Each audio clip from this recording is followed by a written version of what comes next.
Hey everyone, welcome to this enchanting imagination story time through the pages of a timeless classic, Corduroy, by Don Freeman.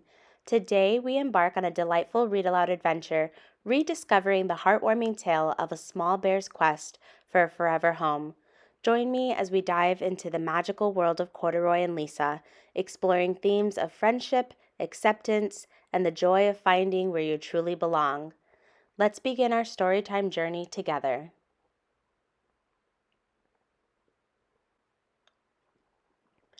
Corduroy is a bear who once lived in the toy department of a big store. Day after day, he waited with all the other animals and dolls for somebody to come along and take him home. The store was always filled with shoppers buying all sorts of things, but no one ever seemed to want a small bear in green overalls. Then one morning a little girl stopped and looked straight into Corduroy's bright eyes. "Oh, Mommy," she said, "look, there's the very bear I've always wanted." "Not today, dear," her mother sighed. "I've spent too much already. Besides, he doesn't look new. He's lost the button to one of his shoulder straps." Corduroy watched them sadly as they walked away. "I didn't know I'd lost a button," he said to himself. "Tonight, I'll go and see if I can find it."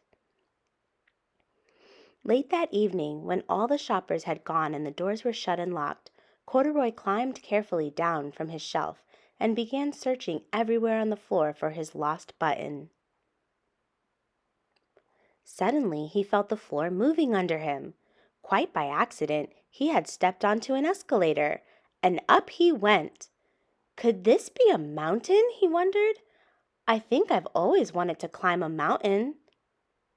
He stepped off the escalator as it reached the next floor, and there, before his eyes, was a most amazing sight. Tables and chairs and lamps and sofas and rows of beds.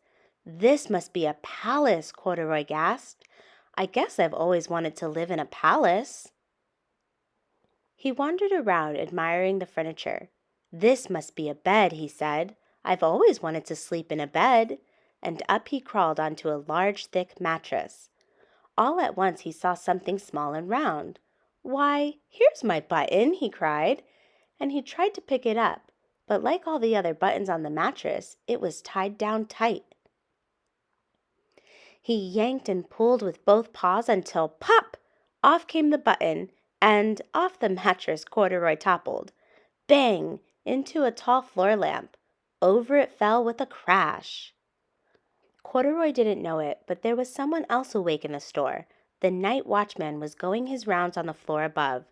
When he heard the crash, he came dashing down the escalator. "Now who in the world did that?" he exclaimed. "Somebody must be hiding around here."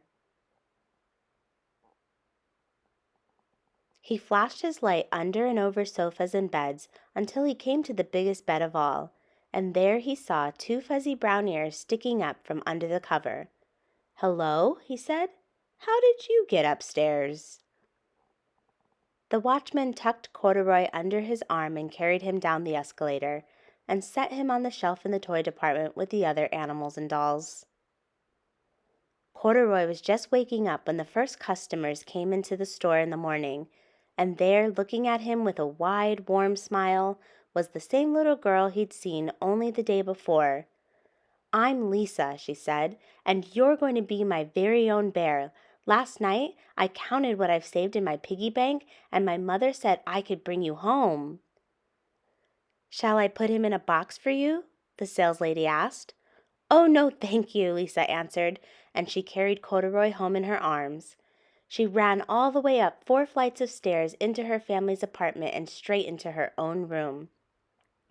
Corduroy blinked. There was a chair and a chest of drawers, and alongside a girl-sized bed stood a little bed just the right size for him.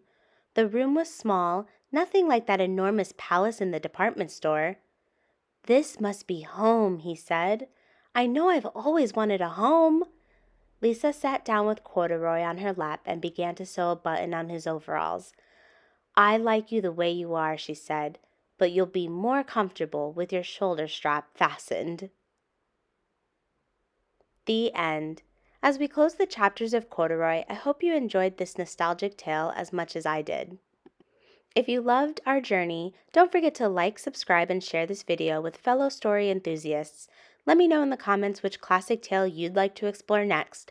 Until our next adventure between the pages, happy reading and may your days be filled with stories that warm your heart. Goodbye for now.